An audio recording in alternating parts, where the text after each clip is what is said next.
So, a very warm welcome to all people watching this short video. My name is Regina Brand and I'm from the Conscious Leadership Academy. Today, I'm talking to my lovely colleagues Rick Chaffee and Jan Bellerman. A very warm welcome to the two of you. Thanks, Regina. Yeah, thank you, Regina, for having us. And it's great to spend time with all of you. Yes, me too. Yes. You're welcome.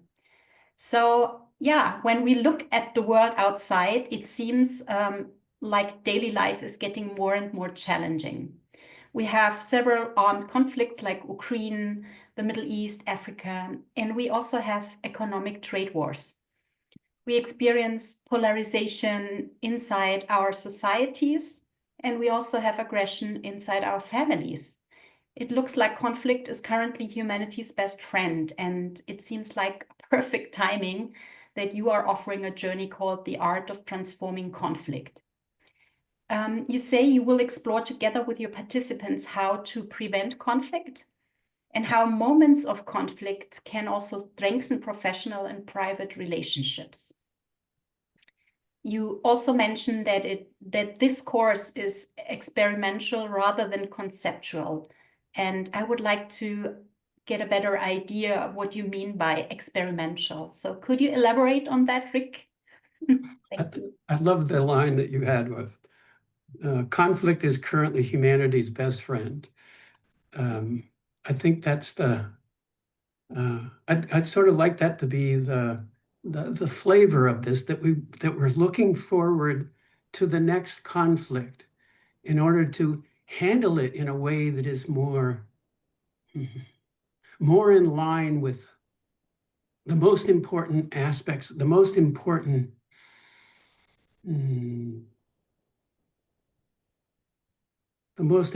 things in our life, the most important values in our life, the most important, what we care most about for ourselves and for those we love. So I'm start with the quality of our own life is so impacted by how we handle conflicts, especially with those most dear to us. So that's what I'm meaning by an experiential investigation into how to handle conflicts more effectively.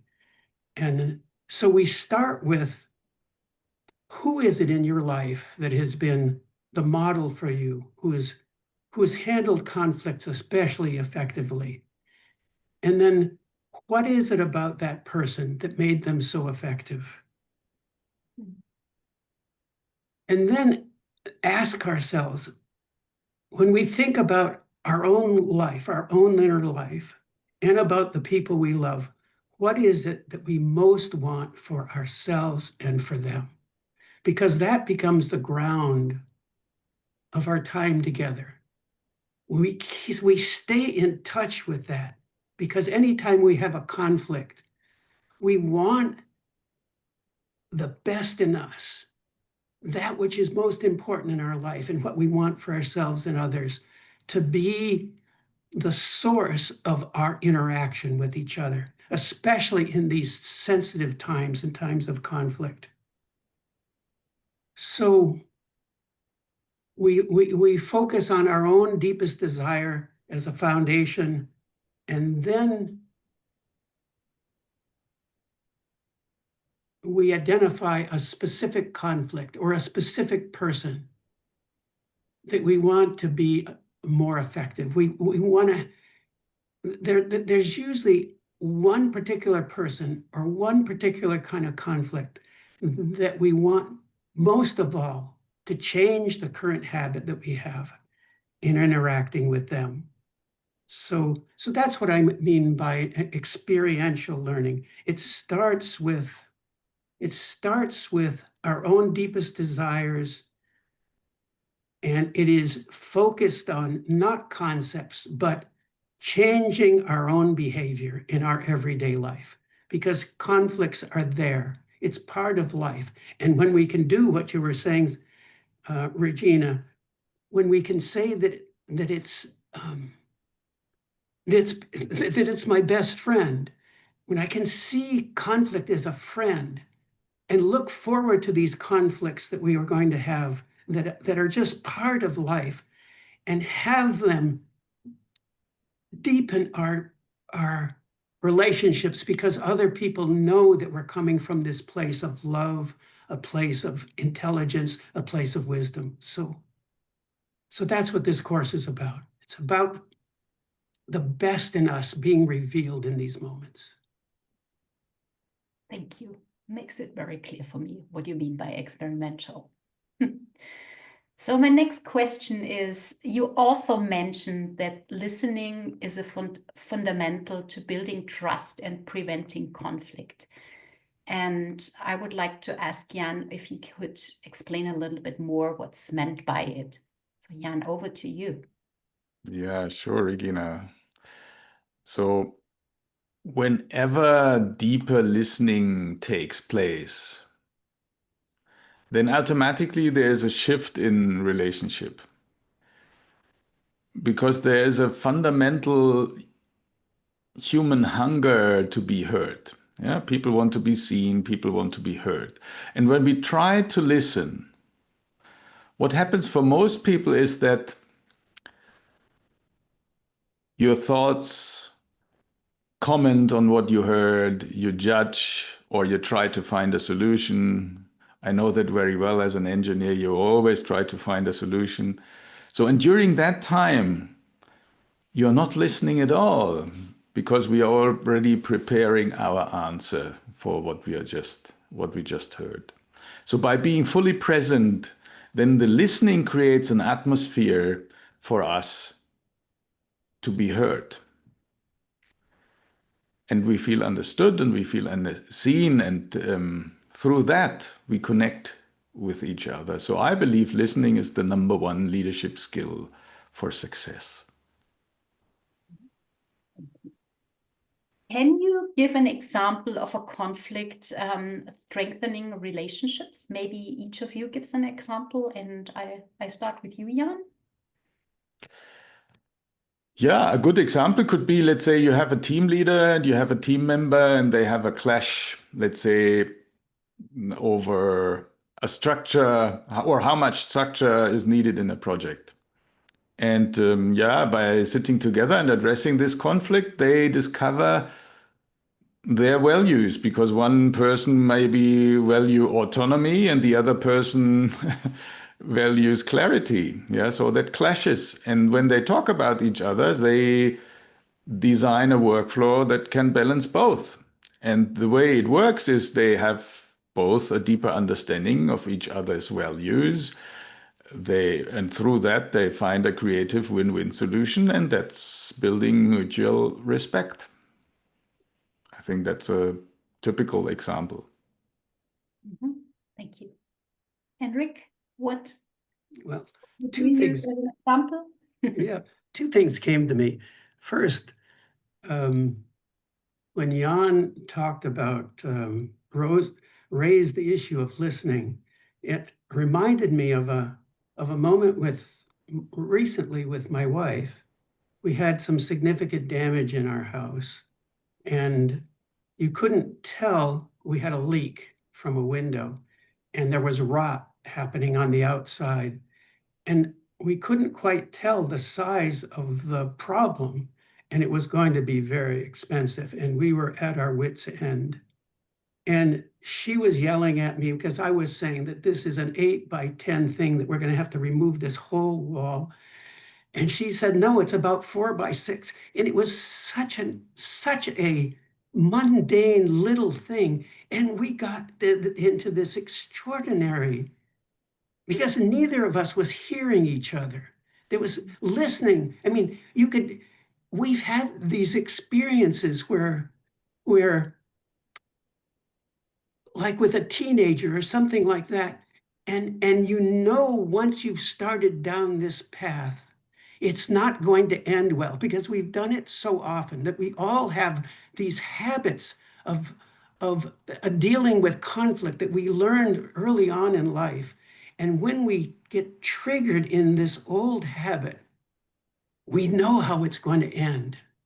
And it finally came to me to stop I've listened to one of Jan's beautiful presentations where he talks about when a certain part of your brain gets activated, there is no way that you're going to be able to deal effectively, and you're going to make things worse if you don't stop. We've all had that experience.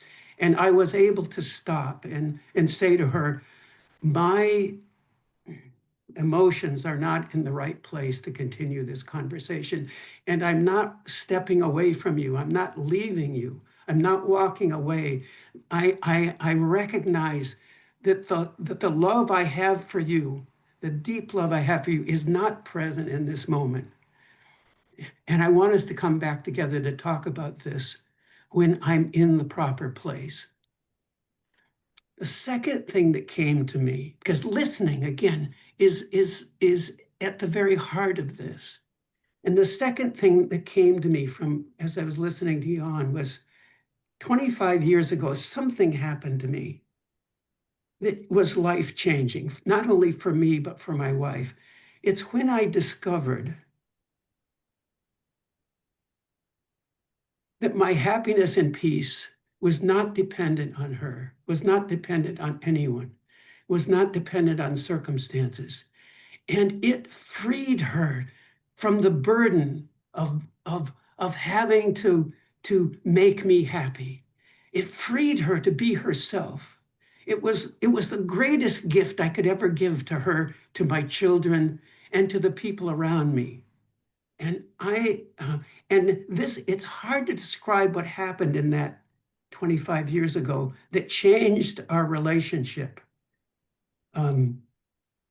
But it's something to which this course points. It's hard to describe at first, but it becomes one of the fundamental shifts that happens in us as a result of this kind of focus on our own inner life, finding that place inside us that is untouched by anything that happens in the circumstances of our life.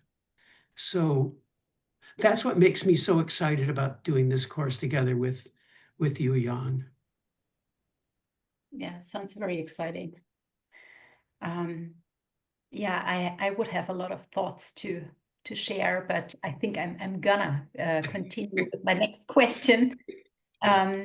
It's an 8-session journey. And my question is, what can participants expect over such a long period of time?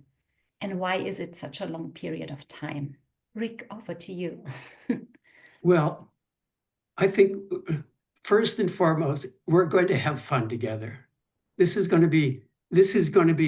creating a safe place for us to do this inner work, because when things shift in our own inner life, it naturally changes how we respond in our outer life. So feeling safe to open up and to listen to ourselves, especially, because the first person we need to listen to is our own thoughts and feelings inside. That's emotional intelligence. That's at the heart of conflict resolution, heart of transforming our conflicts into something that contributes to our life and to those around us. So as we mentioned at the beginning, it begins with recognizing our deepest desire for ourselves in life and for those we love. And then it leads to extending the way we do this with those most dear to us and extending it outward to people in our community, to people in our workplace. And it also emphasizes that in this course, we want to be gentle with ourselves and with each other, because we're going to make mistakes. We're going to make mistakes with each other in the course. We're going to make mistakes with each other in our lives. And being gentle first with ourselves allow us to be gentle with others when they make mistakes. And in addition to that, we're going to be able to look at when it is that we need to make amends, because we're going to fail from time to time. And there are moments and situations where we can make amends for behaviors that did not represent the best in us. So this course is about bringing about the best in us when we're together in the course and with people all around us. And again, we're going to have fun with each other. This is going to be a joy. And there's going to be this freedom to share the kinds of things that we often don't share in our normal everyday life.